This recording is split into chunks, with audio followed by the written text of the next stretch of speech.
السلام علیکم، میں ہوں ابرار حسین استوری اور ناظرین دو اہم خبروں کے ساتھ آپ کی خدمت میں حاضر ہوں۔ ایک طرف اڈیالہ جیل میں موجود قیدی نمبر 804 عمران خان گرجے برسے اور گزشتہ روز کی جو غیر مشروط معافی کے حوالے سے باتیں تھی آج کلیئر کر دی اور کہا کہ میں نے کوئی معافی مانگنے کی باتیں نہیں کی۔ میڈیا میں غلط خبریں چلائی گئی، صحافیوں کی جانب سے غلط خبر چلائی گئی اور پھر اس کی پوری ہسٹری بتا دی اور عمران خان نے آج یہ بھی اعلان کر دیا کہ وہ کوئی ڈیل نہیں کریں گے، انہوں نے کسی سے کوئی بات نہیں کرنی ہے، وہ مقدمات کے ذریعے جو کیسز ہیں عدالتوں کے ذریعے ان کا سامنا کریں گے، ان عدالتوں سے کا سامنا کرتے ہوئے اپنے مقدمات جیت کر باہر آئیں گے۔ وہ اڈیالہ جیل میں رہیں گے لیکن کسی ڈیل کے ذریعے بیرون ملک نہیں جائیں گے۔ دو ٹوک آج عمران خان نے اعلان کر دیا ہے۔ ایک طرف عمران خان کی یہ باتیں یہ اسٹیبلشمنٹ کو للکار بھی رہے ہیں اور کہہ رہے ہیں کہ آپ کون ہوتے ہیں کہ جو 9 مئی کے واقعات پر معافی دینے والے، اور کہہ رہے ہیں کہ اگر ثابت ہو جائے CCTV فوٹیج مارکیٹ میں لے کے آئیں، منظر عام پر لے کے آئیں، وہ ثبوت ہے، اگر میرا کوئی ایک بھی کارکن اس پہ ملوث نکلا تو پھر میں معافی بھی مانگوں گا۔ لیکن اس میں تو آپ کے لوگ تھے، اس میں تو سازش کے تحت مسلم لیگ نون اور دوسرے پارٹیوں پر الزام لگا رہے ہیں عمران خان کہ ان کی جانب سے یہ پری پلان سازش کے تحت یہ GHQ اور دیگر جو فوجی تنصیبات ہیں ان پر حملے کرائے گئے۔ اس کے علاوہ ایک طرف عمران خان گرج رہے ہیں، برس رہے ہیں، اسٹیبلشمنٹ کو برس رہے ہیں، حکومت پر برس رہے ہیں، وہیں پر دوسری جانب DG ISPR وہ الگ برستے ہیں۔ آرمی چیف نے آج ایک اور بڑا پیغام دے دیا ہے، خاص طور پہ DG ISPR نے کہا کہ 9 مئی کے واقعات پر ملوث کسی شخص کو معافی نہیں ملے گی، وہ عدالتوں کے ذریعے جو سزائیں ہوں گی آئین اور قانون کے مطابق وہ پوری کریں گے۔ آج آرمی چیف نے علماء مشائخ کانفرنس سے خطاب کیا اور اس میں دو ٹوک یہ کہہ دیا کہ کوئی بھی شدت پسند ہو یا ملک کے یا ریاست کے خلاف پروپیگنڈا کرنے والے، چاہے وہ سوشل میڈیا میں ہو یا کسی بھی صورت میں نقصان پہنچانے والے ہوں، کسی کو نہیں بخشا جائے گا، کسی کو نہیں چھوڑیں گے۔ اور پھر افغان جنگ کا تذکرہ کیا آرمی چیف نے، اس کے ساتھ خیبر پختونخوا اور پٹھانوں کے حوالے سے جو پختون ہیں ان کے حوالے سے بات چیت کی۔ یہ تمام تر تفصیلات آپ کے سامنے رکھنے کی کوشش کروں گا۔ سب سے پہلے ناظرین اڈیالہ جیل میں موجود قیدی نمبر 804 کی بات کر لیں۔ آج انہوں نے جو توشہ خانہ 2، ایک میں آپ کو پتہ ہے عمران خان کی بریت ہو گئی، اب دوسرا توشہ خانہ آ گیا، اس کی سماعتیں چل رہی ہیں، تو صحافیوں سے گزشتہ روز بات کی تو گزشتہ روز صحافیوں کی جانب سے خبریں چلائی گئی کہ عمران خان نے غیر مشروط معافی مانگی، تو اس پر آج عمران خان نے پوری بات کلیئر کر دی ہے۔ عمران خان نے آج کھل کر صحافیوں کے سامنے یہ موقف رکھا کہ میڈیا میں ایسا تاثر دیا گیا کہ میں نے کوئی معافی مانگ لی ہے، جبکہ معافی وہ مانگتا ہے جو کوئی غلط کرتا ہے، میں نے کوئی غیر مشروط معافی نہیں مانگی ہے۔ میں 12 ماہ سے کہہ رہا ہوں CCTV فوٹیج نکالی جائے، ثبوت چھپانا جرم ہے، ثبوت آپ کے پاس پڑے ہوئے ہیں، منظر عام پر لے کر آئیں۔ اگر میرا کوئی کارکن CCTV فوٹیج میں آیا ہے تو میں معافی ضرور مانگ لوں گا۔ میں صرف پاکستان کے لیے بات کرنے کو تیار ہوں اور اسی لیے میں بار بار یہ کہہ رہا ہوں کہ میں پاکستان کے لیے بات کرنے کے لیے تیار ہوں۔ پھر کہتے ہیں کہ ڈیل وہ کرتا ہے جس نے کوئی جرم کیا ہو، مجھے جیل میں جتنی دیر رکھنا ہے رکھ لیں، میں ڈیل کو تیار نہیں، میرا نہ کوئی پیسہ باہر ہے نہ میری کوئی جائیدادیں بیرون ملک ہیں، میں نے سارے کیسز لڑے ہیں، مزید بھی لڑوں گا۔ مجھ پر اور میری اہلیہ پر کیسز کرنے کا مقصد PTI کو توڑنا تھا۔ میں کیا پاگل ہوں جو اپنے لوگوں کو فوج پر حملہ کرنے کے لیے کہہ دوں؟ میرے خلاف ایک توشہ خانہ میں 4 کیسز بنائے گئے۔ اس حوالے سے صحافی نے عمران خان سے یہ سوال کیا کہ استغاثہ نے اپنی شہادتیں عدالت کے سامنے پیش کی اور ان کو ریکارڈ کروایا، آپ نے اپنی طرف سے کوئی گواہ پیش نہیں کیا جو آپ کی بے گناہی ثابت کر سکیں۔ تو اس پر عمران خان نے دلچسپ جواب دیا، کہا میرے حق میں گواہ آئیں گے، گواہوں کے نام وقت سے پہلے نہیں لینا چاہتا، اگر ان کے نام لے لیا تو پیچھے سے ویگو ڈالے آئیں گے اور انہیں اٹھا کر لے جائیں گے۔ اس کے علاوہ عمران خان نے کہا کہ میرے کیسز کا فیصلہ جلد بازی میں کیا گیا، مجھ سے جب 342 کا بیان لیا گیا کہ اس کے بعد بات کرنے کا موقع ہی مجھے نہیں دیا گیا۔ اس دوران صحافی نے سوال کیا، سانحہ 9 مئی کی تمام فوٹیج آن ریکارڈ موجود ہیں، ریگولر میڈیا نے اس کو لائیو دکھایا اور آپ لوگ کہتے ہیں کہ فوج نے ریڈ لائن کراس کر لی ہے، آج ہم آپ کی ریڈ لائن کراس کریں گے۔ PTI کے لوگ سوشل میڈیا پر یہ ویڈیوز چڑھا کر فخر محسوس کرتے ہیں، جس پر عمران خان نے جواب دیا 9 مئی کے واقعات میں PTI کے لوگ نہیں تھے، آگ لگانے والے ہمارے لوگ نہیں، کوئی اور لوگ ہیں جنہیں میں جانتا ہوں۔ پھر صحافی نے سوال کیا، ذوالفقار علی بھٹو کو پھانسی پر چڑھایا گیا، بے نظیر بھٹو شہید ہوئی، نواز شریف کو اقتدار سے نکالا گیا، لیکن ان جماعتوں میں سے کسی نے بھی GHQ کے سامنے احتجاج کی کال نہیں دی، تو پھر آپ نے کیوں دی؟ اس پر عمران خان نے جواب دیا، پرامن احتجاج کرنا ہمارا حق ہے، میں نے سب کو پرامن احتجاج کا کہا تھا، میں نے کہا تھا جب مجھے پکڑیں گے تو آپ GHQ کے سامنے پرامن احتجاج کرنا ہے۔ ظاہر ہے ہمیں جہاں سے مسئلہ ہوگا ہم احتجاج بھی وہیں کریں گے، اور یہ میں ہمارا آئینی حق ہے۔ ہمارے پرامن احتجاج میں پرامن احتجاج ہم کر رہے تھے، اس پر ہمیں دہشت گرد بنا دیا گیا۔ اس دوران صحافی نے پھر سوال کیا کہ آپ کے خلاف جتنے بھی کیسز کے فیصلے ہوئے عدالتوں سے ریلیف مل گیا، اب آپ کے اور اسٹیبلشمنٹ کے مابین ایک ہی مسئلہ موجود ہے، وہ ہے 9 مئی کا۔ وہ بھی اپنے موقع پر قائم ہے، آپ بھی اپنے موقع پر قائم ہیں، کوئی تیسرا راستہ بتائیں تاکہ اس مسئلے کا حل نکالا جائے۔ عمران خان نے صحافی کے اس سوال پر جواب دیا، میں بھی چاہتا ہوں اس امن ہو، ملک میں استحکام ہو۔ 9 مئی پر ایک ہی راستہ ہے، پاکستان تحریک انصاف کے ورکرز کو، رہنماؤں کو انصاف دیا جائے۔ صحافی نے پھر سوال کیا کہ نون لیگی سینیٹر عرفان صدیقی کہہ رہے ہیں کہ آپ سے بات کرنے کا وقت ختم ہو چکا ہے، جس پر عمران خان نے کہا کہ میرے پاس بہت وقت ہے، وقت ان کے لیے ختم ہو چکا ہے۔ ان بیوقوفوں کو سمجھ نہیں آ رہی، اس حکومت کے پاس 2 ماہ سے زائد کا وقت نہیں رہ چکا ہے۔ 2 ماہ میں اس حکومت کا دڑن تختہ ہونے والا ہے، ملک میں بنگلہ دیش جیسے برے حالات ہونے جا رہے ہیں، اسی لیے کہہ رہا ہوں ابھی سے ان کے نام ECL میں ڈالے جائیں۔ اس دوران صحافی نے سوال کیا، حکومت میں شامل لوگ کہہ رہے ہیں کہ اس لیے معافی کی طرف جا رہے ہیں کیونکہ آپ کو پتہ ہے کہ آپ کا ٹرائل بھی ملٹری کورٹس میں ہوگا، جس پر عمران خان نے کہا ان ریلو کٹوں کا ایک ہی مقصد ہے، فوج کے ذریعے پاکستان تحریک انصاف کو ختم کیا جائے اور یہ بچ جائیں، لیکن یہ نہیں بچیں گے۔ میرے خلاف یہ سب اس لیے کیا جا رہا ہے کہ میں کوئی ڈیل کروں، لیکن میں کوئی ڈیل نہیں کروں گا۔ میرے خلاف جتنے مقدمات بنانے ہیں بنا لیں، جتنا جیل میں رکھنا ہے رکھ لیں، میں کسی سے کوئی ڈیل نہیں کروں گا۔ صحافی نے پھر سوال کیا، ملک میں اگر عبوری سیٹ اپ قائم کیا جائے، اس کے تحت الیکشن کروائے جائیں گے تو کیا آپ کو وہ الیکشن قبول ہوں گے؟ پھر عمران خان نے دلچسپ جواب دیا، چیف الیکشن کمیشنر سب سے بڑا فراڈیا ہے، اس نے پہلے بھی فراڈ الیکشن کروائے، ضمنی الیکشن میں بھی انہوں نے پہلے ہی ڈبے بھر دیے، کسی کو دیکھنے تک نہیں دیا، مرضی کے رزلٹ جاری کیے گئے۔ موجودہ حکومت کے زیر انتظام بننے والے کسی بھی عبوری سیٹ اپ اور اس چیف الیکشن کمیشنر کی نگرانی میں کوئی بھی انتخابات ہوئے تو ہم اس الیکشن کو تسلیم نہیں کریں گے۔ صحافی نے پھر آخری سوال تھا یہ عمران خان سے کہ آپ نے موجودہ آرمی چیف کو پیغامات بھجوائے کہ آپ نیوٹرل ہو جائیں۔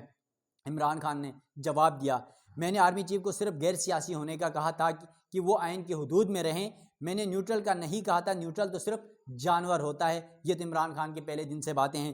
ایک طرف عمران خان اڈیالہ جیل میں بیٹھ کر اس طرح للکار رہے ہیں تو دوسری طرف آرمی چیف DG ISPR نے کہا گزشتہ روز پریس کانفرنس کرتے ہوئے کہ 9 مئی کے واقعات ہوں یا ملک میں انتشار پھیلانے والے ہوں یا سوشل میڈیا کے جو دہشت گرد ہیں ان کو میں سے کسی کو نہیں چھوڑا جائے گا۔ یعنی وہ پاکستان تحریک انصاف جو 5th جنریشن وار جو آپ کو پتہ ہے کہ ایک دور میں خود بنائی گئی تھی، آج اسی کو جو ہے وہ سوشل میڈیا دہشت گرد کہا جاتا ہے۔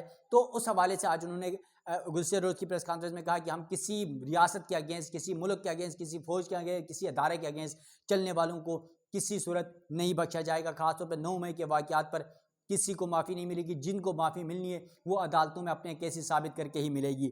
اب ایک طرف DG ISPR کی پریس کانفرنس اور پھر آج آرمی چیف نے جو ہے وہ علماء جو کنونشن تھا اس سے خطاب کیا۔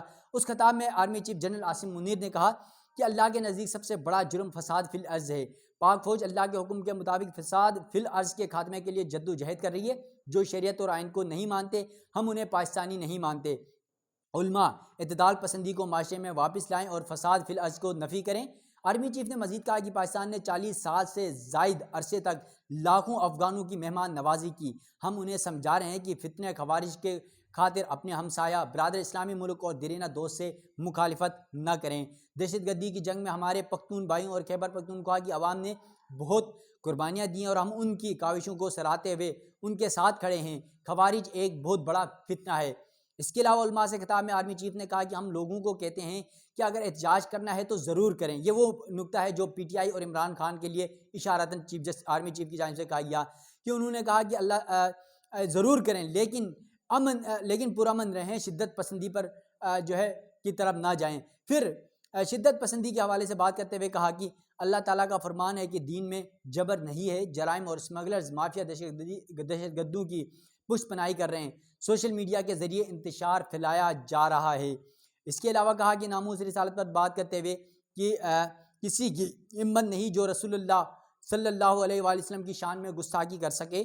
جنرل عاصم منیر نے کہا کہ کسی نے پاکستان میں انتشار پھیلانے کی کوشش کی تو رب کریم کی قسم ہم اس کے آگے کھڑے ہو جائیں گے۔ دنیا کی کوئی طاقت پاکستان کو نقصان نہیں پہنچا سکتی کیونکہ یہ ملک قائم رہنے کے لیے ہی بنا ہے۔ اس پاکستان پر لاکھوں عاصم منیر، لاکھوں سیاستدان اور لاکھوں علماء قربان، کیونکہ پاکستان ہم سب سے زیادہ اہم ہے۔ اس کے علاوہ سوری کال آ رہی ہے ناظرین، تو ذرا یہ اس کال کو میں کاٹ رہا تھا۔ اور پھر آرمی چیف کی جانب سے کہا گیا کہ اگر ریاست کی اہمیت جاننی ہے تو عراق، شام اور لیبیا سے پوچھو۔ علماء و مشائخ سے التماس ہے کہ وہ شدت پسندی یا تفریق کے بجائے تحمل اور اطاعت کو ترغیب دیں۔ علماء کو چاہیے کہ وہ اعتدال پسندی کو معاشرے میں واپس لائیں اور فساد فی الارض کی نفی کریں۔ مغربی تہذیب اور رہن سہن ہمارا آئیڈیل نہیں ہے، جبکہ ہمیں اپنی تہذیب پر فخر ہونا چاہیے۔ آرمی چیف نے مزید کہا کہ جو یہ کہتے تھے کہ ہم نے 2 قومی نظریے کو اکھلیش بنگال میں ڈبو دیا، وہ آج کہاں ہیں؟ کشمیر تقسیم پاک و ہند کا ایک نامکمل ایجنڈا ہے۔ فلسطین اور غزہ پر ڈھائے جانے والے مظالم دیکھ کر دل خون کے آنسو روتا ہے۔ فلسطین سے ہمیں یہ سبق ملتا ہے کہ ہم نے اپنی حفاظت خود کرنی ہے اور پاکستان کو مضبوط بنانا ہے۔ آرمی چیف نے 2 ٹوک موقف آج دے دیا ہے علماء مشائخ کنونشن سے خطاب میں۔ اس خطاب میں وزیر اعظم نے بھی خطاب کیا، علماء نے بھی خطاب کیا۔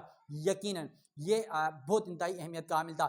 ایک طرف پاکستان تحریک انصاف، عمران خان اڈیالہ جیل میں ہیں، پاکستان تحریک انصاف کے کئی رہنما، کئی کارکن جیلوں میں ہیں، مقدمات بھگت رہے ہیں، اور دوسری طرف حکومت بھی جو ہے وہ اس وقت آپ کو پتہ ہے کہ کس طرح کے ہتھ کنڈے استعمال کری۔ اور پھر اگلی طرف آپ دیکھ لیں تو اسٹیبلشمنٹ جو ہے، فوجی اسٹیبلشمنٹ جو ہے، اس وقت آپ دیکھ سکتے ہیں کہ D G I S P R نے بھی کھل کر کہہ دیا، اس کے علاوہ آرمی چیف نے بھی کھل کر کہہ دیا کہ کسی سوشل میڈیا یا کسی شدت پسند کو یا کسی ایسے شخص کو معافی نہیں ملنی چاہیے جو ریاست کے اگینسٹ کام کرتے ہیں۔ تو یہ کھلا پیغام دیا جا رہا ہے۔ ایک طرف باتیں چل رہی ہیں کہ عمران خان کے ساتھ جو ہے وہ مذاکرات کی بات چیت کی جا رہی ہے اور ڈیل کی باتیں کی جا رہی ہیں، معافیوں کی باتیں کی جا رہی ہیں، اور دوسری طرف ناظرین آپ کو سب سے آخری، کیونکہ ایک طرف عمران خان، ایک طرف اسٹیبلشمنٹ، ایک طرف حکومت، یہ 3، لیکن اس وقت ایک بڑا اسٹیک ہولڈر ہے اگر عمران خان کے بعد اس وقت دیکھا جائے تو وہ ہے نواز شریف۔ نواز شریف نے ماضی میں بہت کچھ مشکلات بھی سہی ہیں، بہت جمہوریت کے ابھی دیکھی ہے، امریت بھی دیکھی ہے، سب کچھ دیکھا ہے، لیکن سب سے اہم خبر یہ ہے کہ نواز شریف نے اپنے کسی خاص بندے کے ذریعے یہ پیغام بھجوانے کی کوشش کی کہ عمران خان جمہوریت کے لیے، پاکستان کی معیشت کے لیے مذاکرات یا بات چیت کے لیے بیٹھ سکتے ہیں حکومت کے ساتھ، لیکن مریم نواز نے نواز شریف کو روک دیا ہے۔ اس کے علاوہ خواجہ آصف کے ذریعے جو عمران خان نے جس بندے کو آپ کو پتہ ہے کہ جس کو کہا کہ وہ مذاکرات کرے، اس کے ذریعے خواجہ آصف کے ذریعے یہ پیغام پہنچایا گیا ہے کہ ایک ثالثی کا ایک شخص ہے، بہت جلد ان شخص کا بھی نام لوں گا، وہ ثالثی کا کردار ادا کر رہا ہے نواز شریف اور عمران خان کے درمیان، کیونکہ نواز شریف یہ سمجھتے ہیں کہ کسی بھی صورت پاکستان کی بقا جمہوریت میں ہے، سیاسی جماعتوں کو یکجا ہونے میں ہے، کیونکہ جیلیں دیکھی نواز شریف نے بھی، جلا وطنی نواز شریف نے بھی دیکھی، اسٹیبلشمنٹ کے ساتھ چلنا، ان کے مخالفت میں چلنا یہ بھی دیکھ لیا، لیکن ہوا کیا آپ کے سامنے ہے۔ ایک شخص جیل سے نکلتا ہے، دوسرے کو ڈالا جاتا ہے، تیسرے کو ڈالا جاتا ہے، ٹھیک ہے۔ پاکستان کی تاریخ آپ نے دیکھ لی کہ جس طرح ذوالفقار علی بھٹو کا کیا ہوا، بینظیر بھٹو کا کیا ہوا، نواز شریف کو جلا وطن ہونا پڑا، مقدمات میں بطور وزیر اعظم گھر جانا پڑا، عمران خان کو وزیر اعظم پہلے تو عدم اعتماد کے ذریعے گھر بھیجا گیا، اور پھر اب وہ اڈیالہ جیل میں اس انتظار میں ہیں۔ جس طرح کے مقدمات جو گزشتہ 3 مقدمات اٹھا کر دیکھ لیں، جس طرح عدالتوں سے اڑا دیے گئے، اس کے بعد تو سچویشن ہی بدل چکی ہے۔ اب ایک ہی مقدمہ رہ گیا ہے 9 مئی کے واقعات سے متعلق عمران خان کے اوپر، جس میں یہ تاثر بھی دینے کی کوشش کی جا رہی ہے کہ عمران خان کا جو ٹرائل ہے وہ ملٹری کورٹس میں چلے گا۔ یہ عمران خان کو ڈرانے دھمکانے کی بھی ایک کوشش کی جا رہی ہے۔ ایک طرف عمران خان ڈٹ کر کھڑے ہیں، ایک طرف اسٹیبلشمنٹ بھی ڈٹ کے کھڑی ہے، ایک طرف D G I S P R press conference میں کھل کر کہتے تھے 9 مئی کے واقعات میں ملوث کسی شخص کو معاف نہیں کریں گے۔ عمران خان بھی کہہ رہے ہیں کہ سی سی ٹی وی فوٹیج لے کر آئیں، اگر ہم غلط ثابت ہوئے تو معافی مانگ لیں گے، نہیں تو پھر آپ کو معافی مانگنی پڑے گی۔ اس وقت یہ جنگ کہاں جا کر رکتی ہے خدا را، چاہے وہ فوج ہو وہ بھی پاکستان کی ہے، چاہے وہ پاکستان تحریک انصاف ہو وہ بھی پاکستان کی ہے، مسلم لیگ نون ہو، پیپلز پارٹی ہو، دیگر سیاسی جماعتیں ہوں، ادارے ہوں، چاہے وہ ججز ہوں، عدلیہ ہو، پارلیمنٹ ہو، وہ سارے سب سے پہلے ریاست ہے، سب سے پہلے پاکستان ہے، تو پھر یہ فوج بھی ہے، پھر یہ سیاسی جماعتیں بھی ہیں، پھر یہ عدلیہ بھی ہے، پھر یہ پارلیمنٹ بھی ہے، پھر یہ عوام بھی ہے۔ اس لیے سب سے پہلے پاکستان کی سلامتی اور بقا کے لیے ہم سب کو اکٹھا ہونا پڑے گا، پاکستان کی جمہوریت کے لیے، پاکستان کی سربلندی کے لیے، کیونکہ آپ کے اطراف دشمن اس طاق میں بیٹھا ہوا ہے کہ آپ جتنے کمزور ہو سکیں. آپ کے سامنے دیکھیں افغانستان اس طاق میں ہے کہ پاکستان کمزور ہو. انڈیا وہ تو پہلے ہی دن سے آپ کا دشمن ہے. بنگلہ دیش آپ کے طاق میں بیٹھا ہوا ہے. آپ ایران کو دیکھ لیں, ایران جیسا ملک بھی آپ کے طاق میں بیٹھا ہوتا ہے. تو آپ کو اس وقت پوری دنیا سے امریکہ آپ کے پیچھے لگا ہوا ہے.